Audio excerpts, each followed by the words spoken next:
One of the biggest questions I get from guys who are just starting to lift is how do you stay consistent with diet and exercise? So I wanted to share my experiences, what worked for me, and the mentality that I had to adopt in order to take my physique to the next level and really get consistent with my diet and training.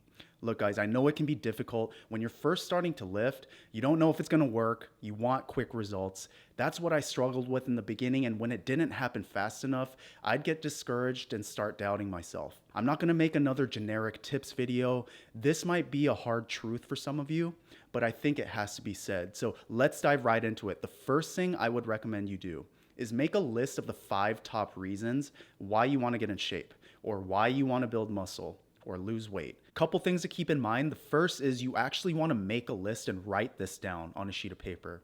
The reason is when you keep all of your reasons up here, it's easier to work around it because you're not as intentional and it's not in black and white.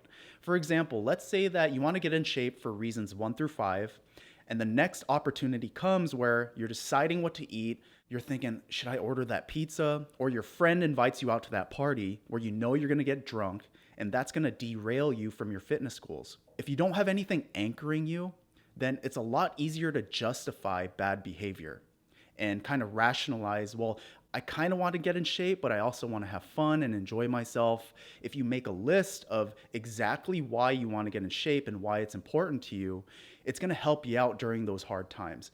And believe me, guys, in the first year, you're going to run into a lot of situations where you just want to give up. You're going to question, is it even worth it? This list is going to be crucial to have to lean on during the hard times. And also, you want to be specific as possible. The reason why you want to be specific instead of just saying, like, I want to build muscle is because it allows you to be crystal clear on what the true reasons are. Like for me, I was a fat kid growing up. So, a reason for me wanting to get in shape early on was I want to attract girls. I want to build muscle because girls are not attracted to me. Men do not respect me. I was bullied as a kid, so I had a massive chip on my shoulder. Guys, if this is something like your story, understand that it is huge motivation for you to reach your fitness goals. Next thing I would highly suggest you guys do, and this is going to sound really generic, but get in the habit of going grocery shopping and meal prepping. Unless you have someone at home who cooks all of your food and is willing to cook healthy meals all the time, this is the only option for getting high quality nutrition for your fitness goals. You can't Uber Eats your way to an awesome physique. You can't just tell the chef all the time, I want a custom made chicken breast with baked potato, no sour cream. Sure, you could pull that off once or twice, maybe even maintain it for a month if you really try. When I was in my 20s, I was living in a house with 8 other guys. I wasn't about to pay someone else to cook all my food for me. I couldn't afford it. But if you can afford to get high quality food from like a meal prep service, and there are some good ones out there, that's certainly an option. But if that's not an option for you, this goes back to that list. How important is it to you? This was one of my least favorite things about getting in shape. Going to the gym consistently wasn't that hard because in my 20s, I didn't have much else to do except go to the gym. But eating meal preps, that was a completely different story. Eating lean protein and vegetables and complex carbs all the time, it is not the most exciting thing. Stop eating cheat meals. Oh, I need balance and an outlet. We all need to live life sometimes. I totally get that. But think about what you're doing when you eat a cheat meal. You made all this great progress this past week. Maybe you lost a couple pounds, you're getting stronger. That's all great. And then at the end of the week, you reward yourself with a cheat meal.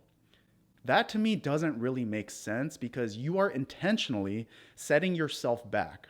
It's different when you see your fitness influencers eating cheat meals, thinking, oh, they eat cheat meals, so I need a cheat meal.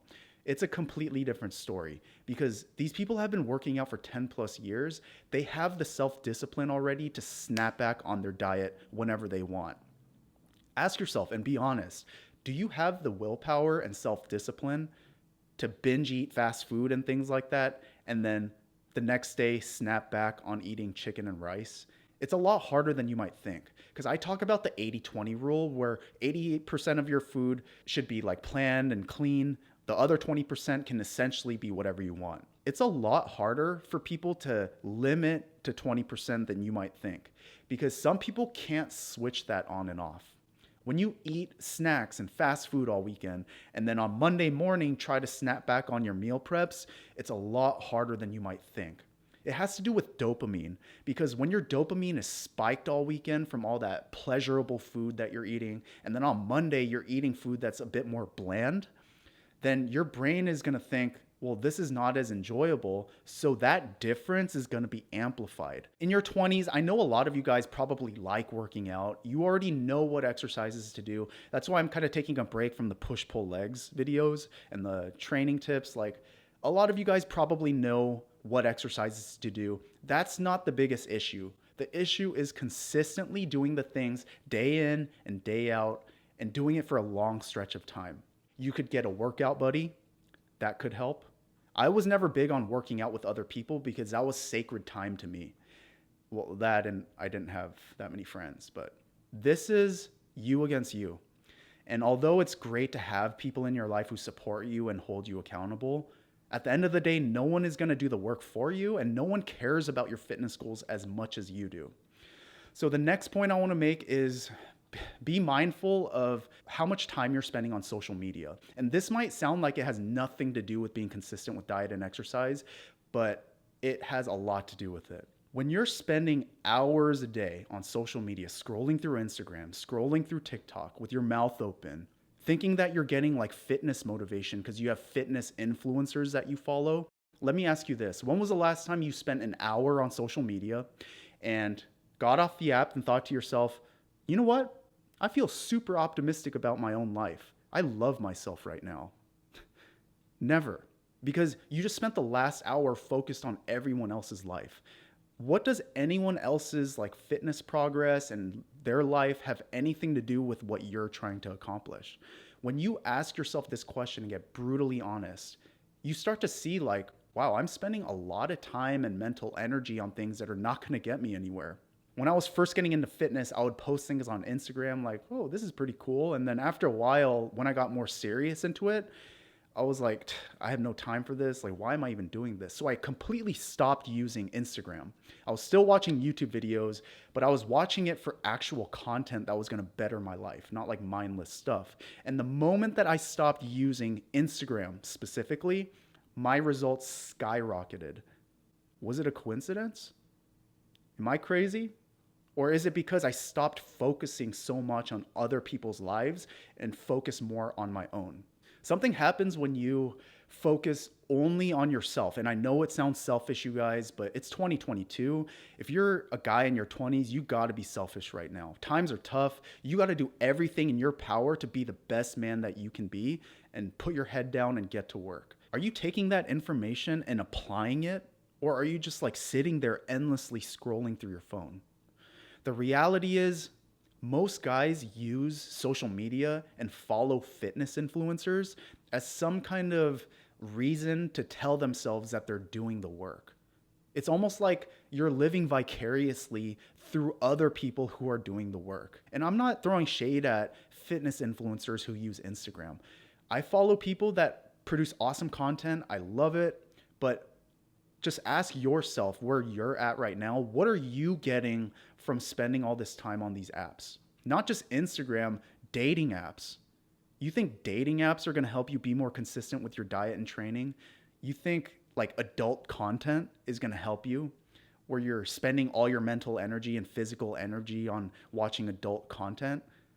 Like, you got to be mindful of this stuff. And again, I don't mean to lecture and come off preachy, but I'm just speaking from my personal experience. And as soon as I eliminated these things and really just focused on my own fitness goals, that's when I didn't even have to think about being consistent. In a previous video, I used the whiteboard calendars. These are extremely helpful. Plan your entire month's workouts in advance so that you're constantly reminded of what you have to do. Every time you miss a workout, you have to make a notation on that calendar as a reminder that you missed that workout. It becomes more of a hassle, but the point is you want to be reminded of when you're messing up and when you're not being consistent. You need that constant feedback to hold yourself accountable. Because here's the thing, guys, no one else is really going to care a whole lot unless you hire a personal trainer. And even then, they have 10 other clients. At the end of the day, this is your fitness journey. This is a journey that you walk completely alone.